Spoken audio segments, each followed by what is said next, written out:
from October, it's actually then springtime, October, where we are now, right till Feb, the prevailing wind is usually coming from the left hand side, which is from Antarctica's side, and is blowing this clean air over the ocean through Muizenberg. And so it was, his doctor said that the air was very good for him. Now, he was so wealthy that he had his own personal architect, and look on the right hand side, this was the home of his architect. It was bigger than Cecil Rhodes' own home. It was Sir Herbert Baker. He designed one of the famous buildings, the Union Buildings in Pretoria, and this was his holiday home on the right. And then in 1902, Cecil Rhodes passed away at the young age of 49, and this little thatched cottage on the right hand side, modest little cottage, is where he passed away. It's now a museum if you want to go in there. There's a tea room too. Then all these houses on the right, also A.B. Bailey and all the big guys had gold mines to the north. So they would travel with the train, in luxury and comfort of the train, from here to Johannesburg.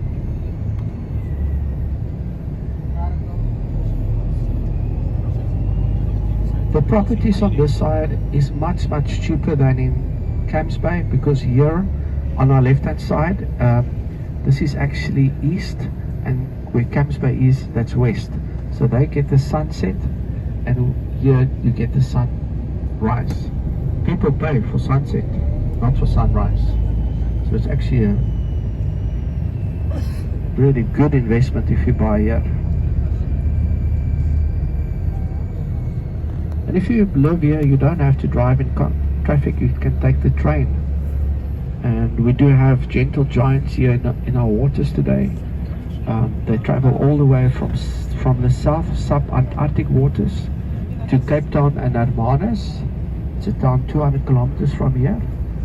And they travel here, they swim 3 weeks, it takes them to swim here. They swim very slow to make babies, and 1 year later the female will return to give birth to 1.5 ton baby. It's called a calf.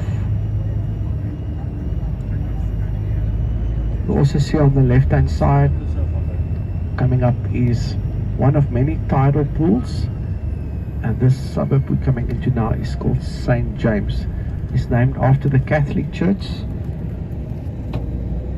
In the late 1800s, when they built the railway line, the church was in their way, and they made a deal with the church. They said, we're going to break down your church for our railway station, but we'll build a new one, and we'll name this suburb after your church. So this is called St. James.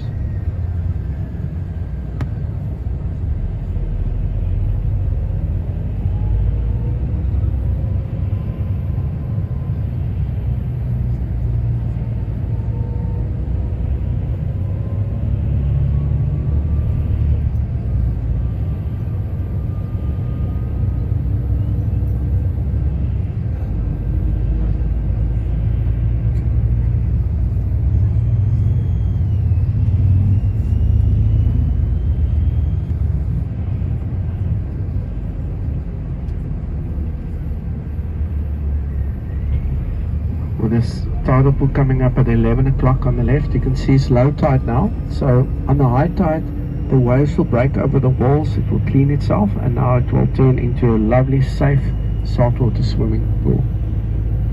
There are little monopoly houses on the left, that is changing rooms. It's all free, absolutely free. And here's a restaurant on the left called Folk, named after the Norfolk trees that we see growing here. By the way, and there's a station on the left, St. James.